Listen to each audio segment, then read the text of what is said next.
everybody, it's Chris Eads, Wootini over at GayGamer.net, here with another weekly video podcast, and Christmas is over, so the decorations are down, and there's always something sad about taking down the Christmas decorations.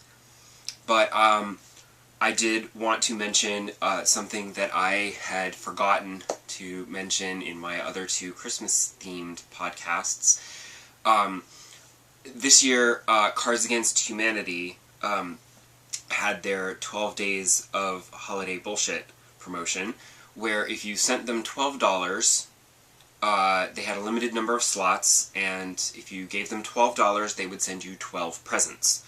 I, like many people, and many of my friends, were curious as to what these 12 gifts might end up being. It was all very mysterious. So I, like my friend, many of my friends, sent in $12 to see what we would get. And it was not the 12 days leading up to Christmas, and it was not every day there would be an envelope. Sometimes there would be 2 envelopes, a couple of days go by there'd be no envelopes. But in the end, before and after Christmas Day, I did get 12 envelopes. And the gifts ranged from tiny pieces of coal to a card game called Clusterfuck, which has interesting. I have not tried it. It's a game about fucking your friends. It's just it's a weird little card game. Have not yet had a chance to play that. Then there's these posters of certain cards, like Rush Limbaugh's Soft Shitty Body, or Getting Really High. They had some artists envision what these cards would look like. There was a rather backwards, but very funny, some of them are very funny. They got web cartoonists to submit pieces that they did as proper cartoons in the funny pages, which I just think is wonderfully retro of them. There was also where they said, today we donated your dollar to charity, and they donated to donorschoose.org, and I got a lovely little letter here that said, thank you for the ink, from Zoe. So I guess my dollar paid for some ink.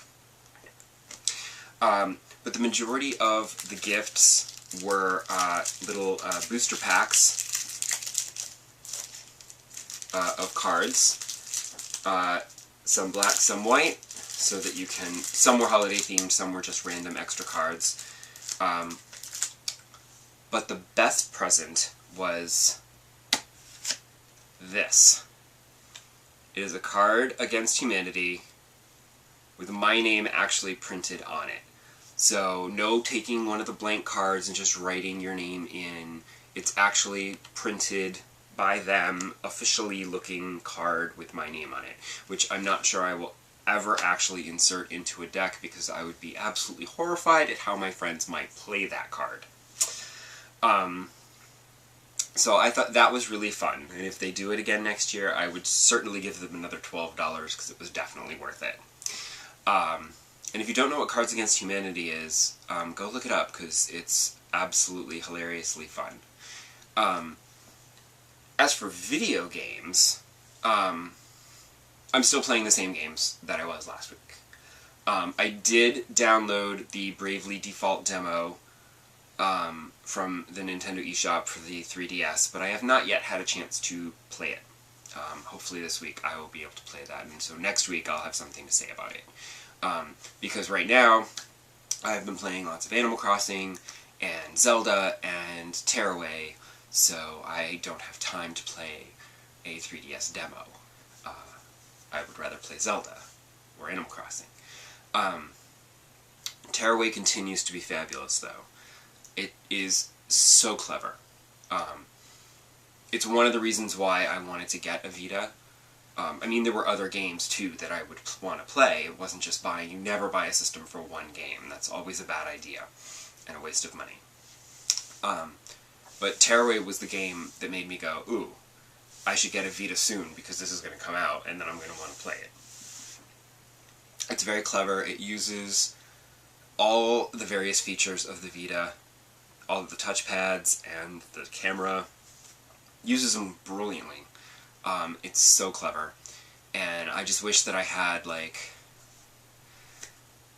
a printer and stuff so I could try to make some of the actual papercraft myself. Tomb Raider also continues to be wicked awesome. At one point I actually decided to fast travel back to a couple of the earlier areas to try to get 100% of the collectibles. And then I realized that that was killing the momentum of the story, and I should probably continue on with the story. And go back at the end when you get to that point of no return where it says, this is the end of the game. If you want to go collect your stuff, go do it now. But that continues to be awesome. So, I'm sorry I missed it when it first came out, but I'm glad I'm playing it now. And, I mean, it doesn't matter when you play a game, as long as you play it. Unless, of course, there's multiplayer, because then you should probably play that when it comes out, because that's when everybody's going to be playing multiplayer. And then if you wait too long, like now, I can't imagine who would be playing the Tomb Raider multiplayer. Not that I would really want to play Tomb Raider multiplayer anyway, but I don't know who would actually be playing that now, because it's so long after the fact. Unless it's like really, really super awesome, and it's still really popular. I don't know. Is it awesome? Should I try it? You tell me. I don't know. It's always been a single-player game for me. So I'm enjoying the single-player game, and I don't feel the need to play the multiplayer. Also, well, it was only $20, but it was also a Christmas gift, so, I mean, it wasn't like I spent $60 and I need to play the multiplayer to get my money's worth. I'm definitely getting my money's worth just because it's an awesome game in the single-player. So you tell me, should I check out the Tomb Raider multiplayer or not? Is it worth it? I know there's achievements, but I'm not an achievement whore that would need to get all of the achievements. So if I miss out the multiplayer achievements, I don't really care. So that's basically it for me this week. And I hope your new year is off to a good start. And I'll see you next week. Bye.